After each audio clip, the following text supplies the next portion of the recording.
The Seattle Seahawks training camp is officially over, and with all the games in the books, we've gotten a solid look at where the fiercest training camp battles stand and whose roster bubble popped. With the amount of injuries the Seahawks took to some of their prime players, it was hard to get a clear account of where everything stood, and there's still some uncertainty at some key positions injury-wise. Dickson and Dion Jordan are gumming up the works a bit with their injury situations. Specifically, it's hard to know if Jordan, Dickson or both could start on the physically unable to perform list, which changes the roster quite a bit. Dion Jordan, Dante Johnson, Shamar Stephen, George Fant were all injured for a portion of the entirety of the off-season program, and all four will have to fight for their spot in August, but Johnson, Stephen and Fant have returned to battle. Earl Thomas adds to the uncertainty as well. Thomas could end up being shipped out of town or out of sight as he continues to make his point into the season via holdout.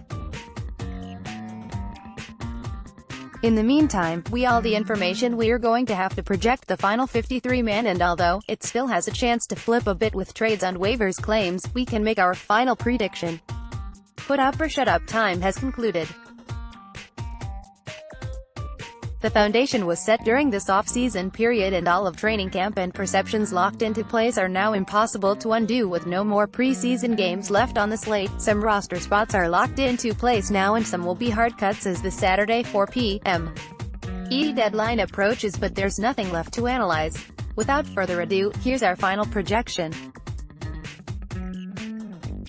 Russell Wilson, Brett Hundley cut, Austin Davis, Alex McGough description, first position, and we already have a change on what's been a roller coaster ride of a backup race this offseason. We bought into the McGough hype early coming out of the offseason program, but head coach Pete Carroll assured us we needed to sell all our McGough 2018 stock. He hasn't grasped the offense to even the degree he did during the offseason, according to Carroll. That's a problem. McGough was the only backup quarterback of the two to come to life versus the Los Angeles Chargers, and he followed suit by being the only tolerable quarterback again versus the Minnesota Vikings on Friday. He was 5-14 with a touchdown and interception. Meanwhile, Davis was 2-3 for -1 yard. It's almost impossible to put Davis on the team after that performance, but he made up for it a bit on Thursday. It was too little, too late. The Seahawks have acquired Brett Hundley, he's the backup quarterback. Davis will look for work elsewhere, and McGough will float down to the practice squad. Chris Carson, Rashad Penny, Mike Davis, CJ Pro-Size Cup, J.D. McKissick, Gerald Holmes, Justin Stockton description, not a lot of surprises here. With the versatility that all four of these backs possess to run and catch, McKissick's third-down back abilities seem less necessary, and of the five, he's the running back who can least effectively run between the tackles, or at all. The converted wide receiver's versatility just can't find a spot on the roster any longer, while Pro-Size's new sturdier frame impresses enough to make the roster. We had moved Pro-Size ahead of Davis, but the latter reminded why that was a mistake. So he's running back 3 again. McKissick's recent foot injury should only solidify his absence for the roster. Perhaps they put him on injured reserve and bring him back if needed later, or they release him outright. Carson has locked himself into place as the starter, but Penny, who's already returning from surgery, is a solid 1B. Holmes and Stockton feel like practice squad candidates. Trey Madden cut, Daniel Marks description, the Seahawks pretty much already ended this battle a couple of weeks ago. They cut Khalid Hill and Jalston Fowler due to injuries keeping them out most of camp. As such, the 2017 starter will be the 2018 starter. No mystery here. It's all the way over at fullback. Madden can catch, run and block, so he provides some versatility as well. Seahawks signed a backup option on Sunday, likely are just trying to protect their starter in preseason game number 4 where starters rest. Expect Madden to be the only fullback again soon. Doug Baldwin, Tyler Lockett, Jaron Brown, Brandon Marshall, David Moore, Keenan Reynolds cut, DeMaurier Stringfellow, Marcus Johnson, Caleb Scott, Cyril Grayson, Amara Darboh, Malik Turner, Marvin Bracy description, things have only gotten crazier at this position since training camp began. Brown, Marshall, Johnson, Moore and Reynolds have all stood out at times, especially Brown, Moore and Reynolds. Marshall felt like a roster bubble candidate, but his return to training camp was enough to change almost everyone's mind. He feels pretty safe because of his size, frame and experience, and finally has the preseason catches to back it up with 3 receptions for over 30 yards. Brown and Wilson's chemistry is unmatched thus far of the new receivers. He's made his presence felt for third wideout spot and clearly leads the field after his 74 yards on 2 catches in preseason game number 2. Darboh and Johnson are tough cuts. Johnson sneak onto the roster yet after his beautiful 34-yard catch. But Reynolds moves back into the spot he vacated in roster projection number 3. He was working with the first unit in preseason game 3 and made plays including a third down catch that extended the touchdown drive. Grayson, Scott and Turner have all made plays as well, but they missed the roster. Darboh's spot seems toast already after not appearing in any of the preseason games. Stringfellow made one last effort with an 81-yard touchdown effort, but the Reynolds work early will serve him well late. He narrowly edged out Stringfellow. Nick Vannett will dislead Tyrone Swoops cut, Ed Dickson, Clayton Wilson, Kyle Carter description. Going to be frank with you guys here.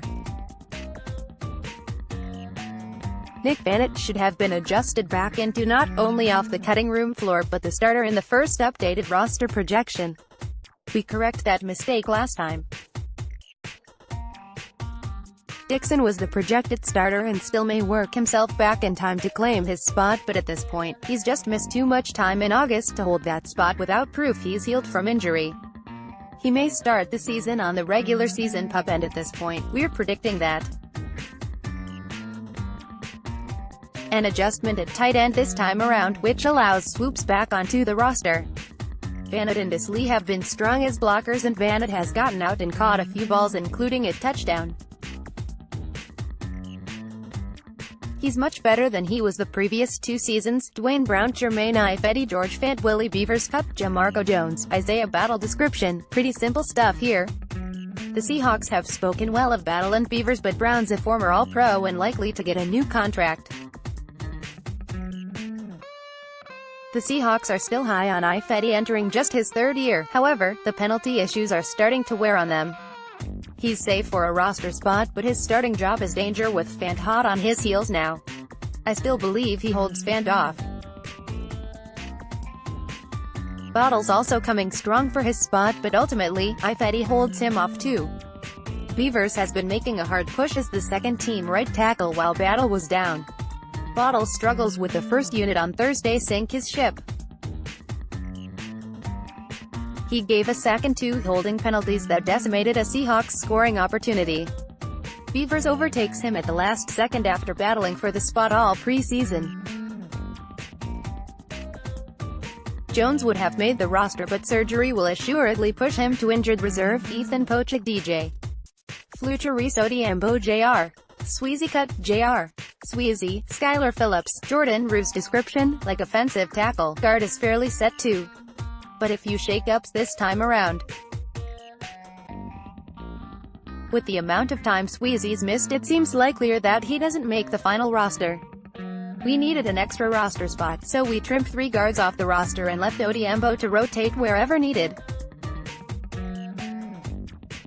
Roos can float back down to the practice squad and give them some relief in practice. Sweezy healing up could mean the Seahawks want to keep him as their backup lineman. Despite not playing in the preseason, he did show he could go on Thursday. The Seahawks selected not to use him, which may mean they want to preserve him for a backup role in season. Justin Britt, Joey Hunt cut. Marcus Henry description, with Pochik elevating to a starter, the Seahawks are going to need to have an actual backup to Justin Britt this season. Hunt has the experience and is cheap enough to stay. He's even being flexing some versatility at right guard. Oh, and also, Marcus Henry was brought back, but he's still behind Hunt. Frank Clark, Brandon Jackson, Rasheem Green, Quinton Jefferson, Jacob Martin cut, Ricky Alafua, Dion Jordan description. There's a weird log jam at defensive end that's hard to sort out, but we'll do our best. Dion Jordan still feels like a candidate to start on PUP, but Carroll believes a timeline that gets back prior to the season still is possible. Even if he's just a week or two off from that, the Seahawks would keep him on the roster instead of placing him on PUP. If they do that, they'll have to make a hard cut between Jackson and Jefferson, and both have been quality in different ways this preseason. I'd say Jackson just nudges Jefferson out in that scenario. Martin, who's more of a backup to Barkavio's Mingo at outside linebacker, is still listed at defensive end, and unlike in roster projection number 3, he stays. We said we needed an extra roster spot. The amount of pressure Martin created on Friday at times with the first unit is the reason why. We made a few adjustments from the first 2 roster projection last time, with Jackson moving into the starting lineup and Jefferson goes from being cut to making the final 53. We also finally gave up on Dion Jordan not being on PUP to start the season.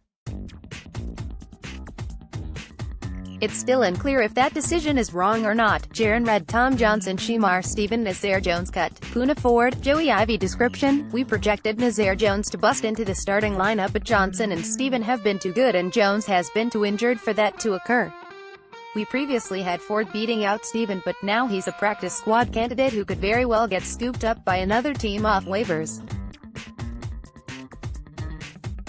He'll be a hard cut, but the Seahawks simply don't have a spot for him if they're going to keep the 2 veterans, and it sounds like they want to badly. KJ.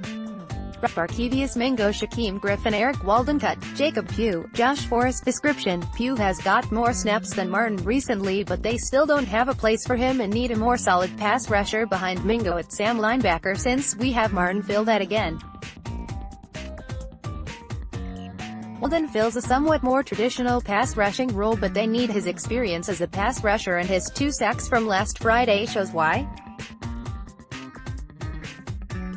Pugh's another practice squad candidate. Forrest has been an interesting player moved out of their normal positions. Forrest is listed on the depth chart as a defensive end, but on the roster as a linebacker. He won't make the final roster. Pugh is definitely a practice squad candidate. Bobby Wagner, Austin Calitro cut. DJ Alexander, Emmanuel Beal description. Alexander just never really got back healthy, and Calitro has been a stud this preseason. He showed his speed on Thursday versus the Raiders with 7 tackles, a tackle for a loss and a quarterback hit. He's the young backup to Wagner the Seahawks have been looking for and will be solid on special teams. It'll be hard to get rid of Alexander and his special teams prowess, but availability is the best ability. Shaquille Griffin, Dante Johnson, Justin Coleman, Trey Flowers, Jeremy Boykins cut. Akeem King, Trevon Reed, Elijah Battle, Byron Maxwell, Nico Thorpe description. We finally made some changes. Here are more changes here. We switched out Maxwell for the younger Boykins. Johnson and his experience from 2017 move into the starting lineup, and Maxwell gets cut because he's still injured. Thorpe's special team prowess isn't enough to keep him around this time, as he missed every preseason game as well. The Seahawks cut Maxwell and Thorpe and go super young plus Johnson at secondary. Earl Thomas, Tedrick Thompson cut. TJ Mutcherson, Lorenzo Jerome, Mike Tyson description. Call us optimists, but we still think Thomas shows up for work week 1, although our reasoning has changed quite a bit. During the off-season, we thought a compromise could be reached, but we've hit the point of no return on that. Both sides are entrenched. The difference is Thomas being entrenched loses him lots and lots of money. If he's willing to take the hit, he can stay home and miss game checks along with the fines he's already getting hit with, which will total up to $1 million. Jerome has impressed and could make the final roster if Thomas doesn't show up week 1. If Thomas stays home, Jerome could stay. If not, it's 2-2 with Jerome as a practice squad candidate. Speaking of which, Bradley McDougall, Delano Hill cut. Maurice Alexander description. Thomas returning for week or not has a huge effect on these cuts. The Seahawks aren't going to cut sophomore Delano Hill, a third-round pick, in just his second year. Unless Thomas doesn't show up and they need to keep a different free safety behind Thompson. In that case, Hill gets cut, Alexander stays at strong safety and Jerome also remains over Mutcherson and Tyson. Thomas could have a big effect on how they construct their roster, but giving up on Hill so early is a big decision. It would take something big like Thomas staying home to make them pull the trigger. Sebastian Janikowski Cup, no one description. Janikowski had some misses during training camp, but he rebounded nicely. He's the last man standing as of Monday, with Jason Myers cut and claimed by the New York Jets. Michael Dickson cut, no one description. While Ryan's professional attitude and competitive spirit is to be celebrated and admired here, Dickson was just cheaper and too skilled not to win the job here without a total collapse. The Seahawks saved $5 million by cutting Ryan on Monday. But don't fret, the legendary Seahawks punter has already found new work in upstate New York. Tyler Ott description, Tanner Carew has already been cut, so can't surprise you here.